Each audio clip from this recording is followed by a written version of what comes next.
Hey, welcome back to Mixing Up Success. I'm Dani Anala, and today I want to talk about something that came up for me in a really unexpected way. During a photo shoot a few weeks ago, we were shooting in my kitchen, my photographer, my marketing manager, Alyssa, and me. We had a setup going with my laptop and my logo in the background. And the minute I set up to take the picture, Winnie crawled up on the stool next to me. And my first instinct was to ask her to get down. We were working, we had a shot list, we had a plan. And then I stopped because I looked at her and I thought, no, this is my summer. This is my life. And before I even finished that thought, Otto was on the other side of me, just there, not performing for the camera, not waiting to be invited, just with me, the way they always are. My photographer captured it.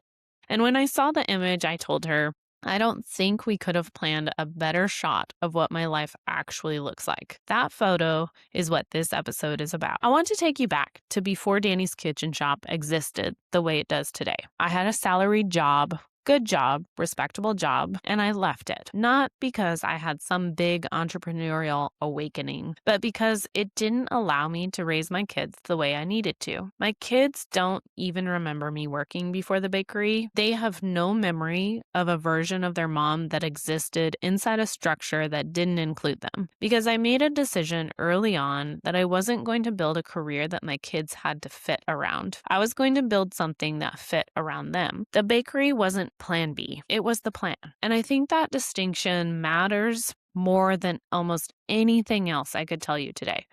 Because when you start from that place, when the non-negotiable is your family and everything else gets built inside that, it changes every single decision you make after it. I bought the property knowing my kids were going to be there because I'm a mom, and that was never going to change. So let me tell you about my kitchen. I have a commercial kitchen, real equipment, real capacity. We produce somewhere between 30,000 and 40,000 cookies a year out of the space. But when you walk in, people say, wow, and not because it looks industrial.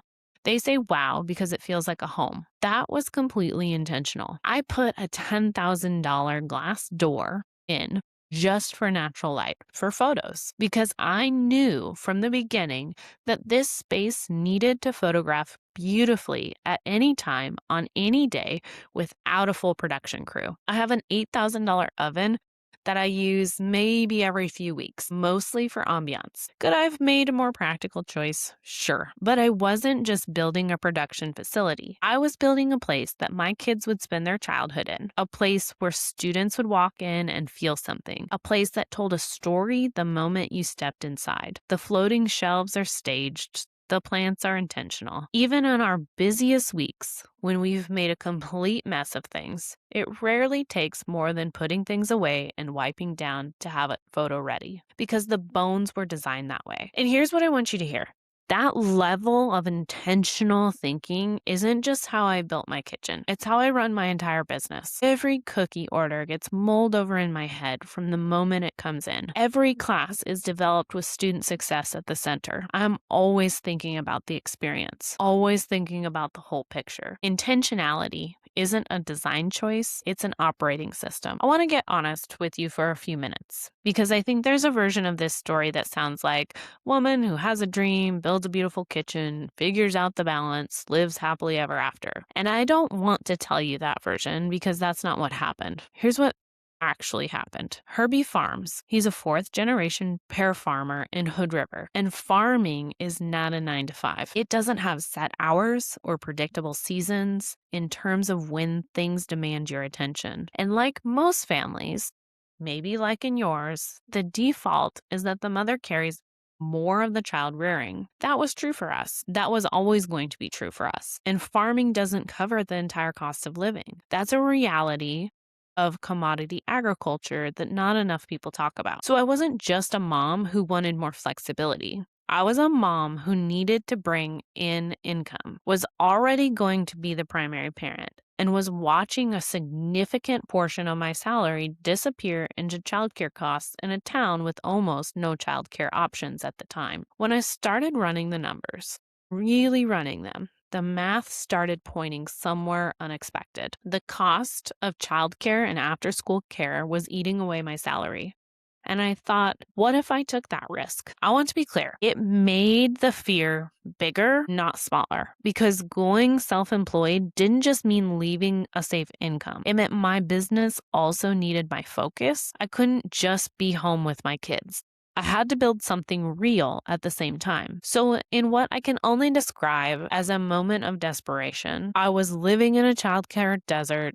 Options were almost non existent. I hired a young woman named Mercedes as a part time nanny, 3 days a week. That's what I had, 3 days to be fully present in my business while Mercedes was with my kids. And here's what those 3 days taught me: constraint is a gift. When you only have 3 days, you don't waste them. You plan, you think ahead, you walk in knowing exactly what needs to happen. Those 3 days became so efficient that the planning system I built around them became the foundation of everything I do now. Every cookie order I mull over in my head from the moment it comes in. Every class is developed with the end result in mind before I ever start.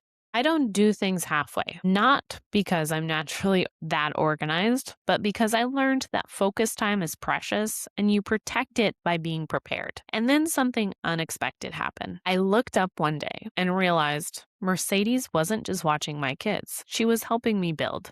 She understood the kitchen, she understood the systems, she understood how I think. A partnership was born.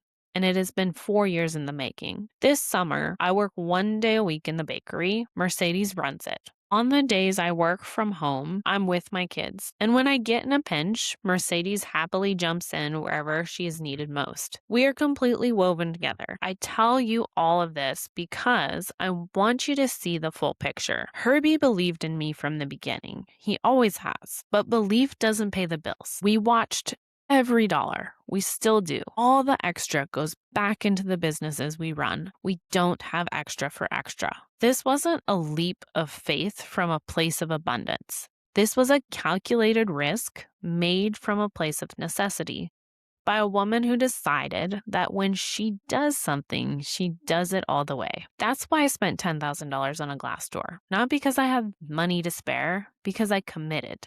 And that commitment to the kitchen, to the business, to my kids, to Mercedes, to Herbie, to this life I'm building, that's what you're actually seeing in those photos. Not luck, not balance, not having it all figured out. Just a woman who decided to go all the way. Can I tell you something that gets me a little emotional? My kids are starting to understand my business more than most people in my life. Not because I've sat them down and taught them, because they're just always there. They hang out at the kitchen. They sit in on classes. They've watched me invoice and pay bills and photograph and write recipes. They've seen me with customers and on social media and cleaning the kitchen and planting flowers and doing the landscaping. They deliver cookies with me. Otto reminds me of things I need to do. He's already running a mental to-do list for his mom's business because he's watched me closely enough to know what matters. Winnie suggests flowers for the outdoor planters at the kitchen. She recently helped pick out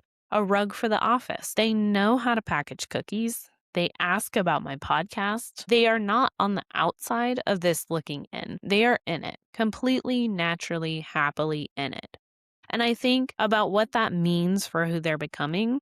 They are watching a woman build something from the ground up. They are watching their mom solve problems, serve people, and create beauty and run a business. They don't see that as extraordinary because to them, it's just Tuesday. But someday they will understand what they watched. And I think it's going to matter. I want to leave you with the thing I keep coming back to. I didn't figure out how to balance motherhood and business. I built a life where they could exist together. And then I got to work inside that life. The bakery was designed for my kids to be there. The kitchen was built to photograph beautifully because beauty matters to me and to my brand. The business was grown in nap times and bedtimes and hours stolen from the edges of the day. You can't do everything at once, but you can do pieces. And the pieces add up. If you're sitting somewhere right now wondering if you can actually build something real while also being the mom you want to be, I want you to look at that question again. Not, can I do both? But what do I need to build so that both can exist? That's a different question, and it leads to a different life. I'm Dani Anala. This is Mixing Up Success. Thanks for being here.